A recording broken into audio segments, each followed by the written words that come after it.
Hai semua, sekian lama tak berjumpa, Nurman kembali ke sini. Jujur, judul video ini mungkin terlalu ekstrim.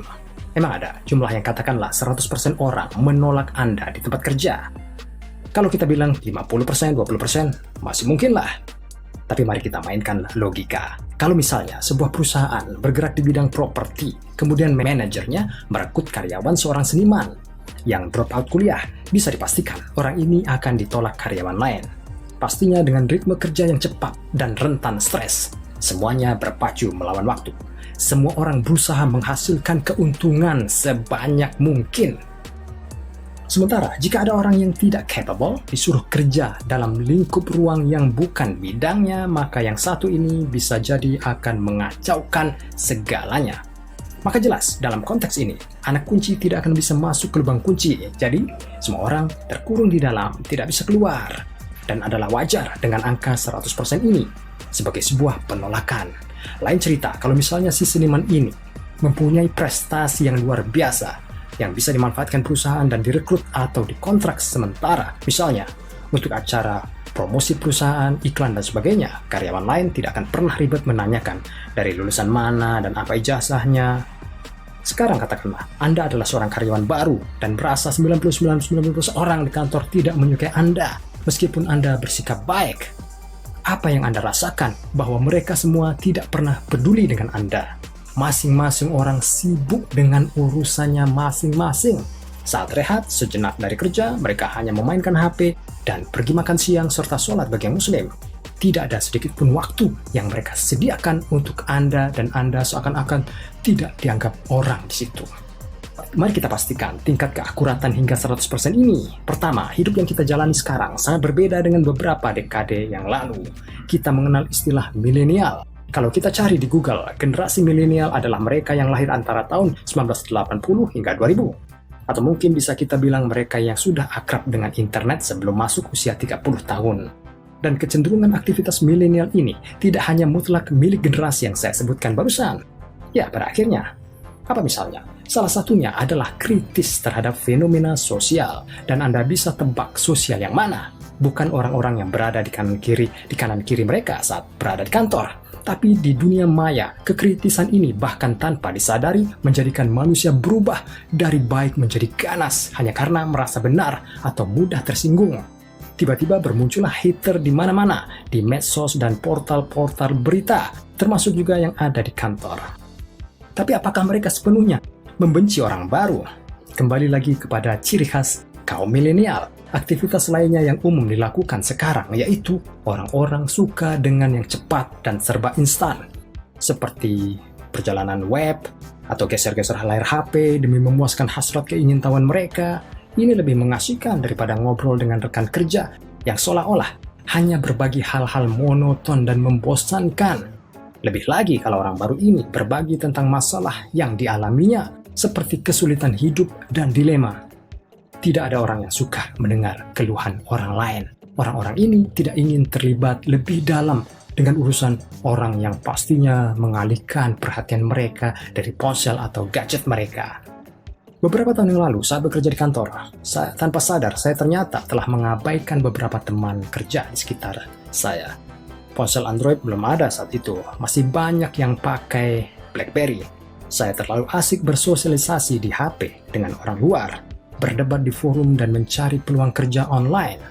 Dan saya tersadar saat ponsel hilang di jalan, di pagi hari saat menuju tempat kerja, dan ini membuat saya mati gaya.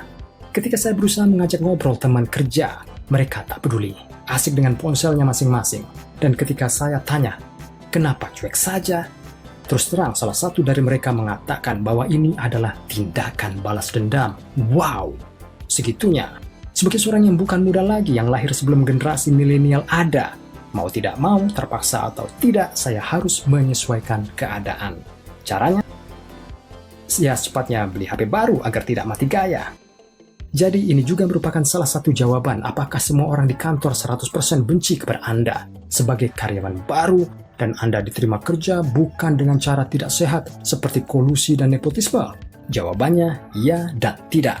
Ya, Anda dibenci dengan pengecualian bahwa mungkin hanya beberapa orang saja dengan pemikiran mereka yang subjektif menilai salah terhadap diri Anda. mungkin tidak suka fisik Anda, atau beberapa yang sedikit rasis, tidak suka akan kekurangan dan kelebihan Anda, termasuk tidak suka tersaingi jika Anda terlihat lebih menonjol di antara yang lain. Kemudian Anda tidak dibenci oleh orang-orang yang tidak peduli dengan sekelilingnya. Mereka hanya tidak peduli. Belum tentu dan bukan benci. Seandainya saja Anda pingsan di tempat kerja, mereka mungkin akan bantu Anda. Tapi kalau Anda sekedar sakit mah, kecuali Anda menceritakan keluhan Anda pada mereka akan diam saja. Tapi bagaimana jika Anda merasa bahwa benar semua orang tidak menyukai Anda dengan segala kebaikan yang Anda lakukan di kantor? Semua tanpa terkecuali.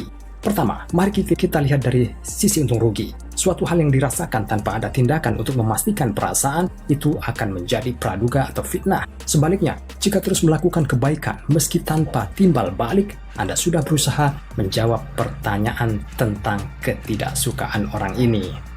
Adalah hal yang merugi jika kita membiarkan perasaan ini terus-menerus mengganggu aktivitas kita di kantor. Selain galau, ini akan membuat kita sakit. Jadi, biasakanlah mengambil keuntungan dalam hidup, bahkan dalam situasi yang tidak menyenangkan sekalipun. Ketika tampaknya tidak ada orang yang peduli dengan Anda perlu lebih peduli kepada diri sendiri. Toh, Anda sudah berusaha peduli kepada orang lain. Nah, apa keuntungan yang didapat dengan ini? Anda bisa memanfaatkan waktu untuk meningkatkan skill Anda atau mencari kesibukan atau pekerjaan sampingan secara online. Syukur-syukur suatu rintisan ke arah wira swasta. Kembali lagi, era milenial memberikan banyak peluang yang bisa diraih bahkan tanpa harus menjadi pegawai kantoran. Ketika kondisi tampaknya memaksa orang menjadi egois, ya sudahlah, kepalang tanggung, ikuti alurnya dengan catatan. Anda tidak membenci orang, Anda tidak cuek saat orang minta pertolongan. Saat minta pertolongan adalah hal yang keliru ketika kita mengikuti perilaku buruk orang dan terjebak menjadi orang berperilaku buruk hanya karena terjebak situasi. Bagaimana kalau teori tidak semudah praktek? Anda tetap tidak bisa melepaskan kegalauan harian ini, apalagi setiap hari berjumpa orang-orang yang sama di kantor. Maka Anda perlu apa yang disebut distraksi atau pengalihan perhatian, selain melakukan aktivitas harian dengan waktu yang sangat terbatas. Jadi, yang terpenting adalah menjaga kesehatan dan mood Anda dan makan makanan yang sehat untuk menghindari depresi dan kekalutan hati yang berlarut-larut. Jika Anda seorang muslim, ada ayat yang menyatakan, setelah selesai suatu pekerjaan, maka kerjakanlah yang lain. Jadi usahakan untuk tidak membiarkan detik dan menit dalam hidup untuk meratapi nasib dan menyalahkan orang lain. Ayat yang ada di surat ini dilanjutkan dengan, maka kepada Tuhanlah kamu berharap. Tuhan adalah tempat berserah diri setelah berbagai ikhtiar yang kita lakukan. Kerjakanlah pekerjaan Anda sebaik mungkin. Setelah selesai, kerjakan yang lain. Jika Anda bosan, buat distraksi yang menguntungkan Anda secara online. Dan jika Anda ingin menjernihkan batin Anda bisa mengaji di kantor. Kecuali jika Anda bekerja yang bukan keahlian Anda atau bukan bagian dari nepotisme atau kolusi, percayalah, tidak mungkin 100% orang di kantor membenci Anda. Terakhir, kalau Anda terpaksa ingin melepaskan pekerjaan sekarang karena sudah tidak tahan lagi, pastikan Anda punya pegangan atau rintisan ke tempat baru. Yang mau lanjut, jaga emosi Anda, jangan sampai ini meledak yang ujung-ujungnya akan merugikan Anda. Jika Anda menyukai video ini, beri acukan jempol, jangan lupa subscribe bagi yang belum melakukannya. Bagikan kepada yang lain, beri komentar jika Anda punya pendapat lain. Kita ketemu di video menarik lainnya. Sampai jumpa.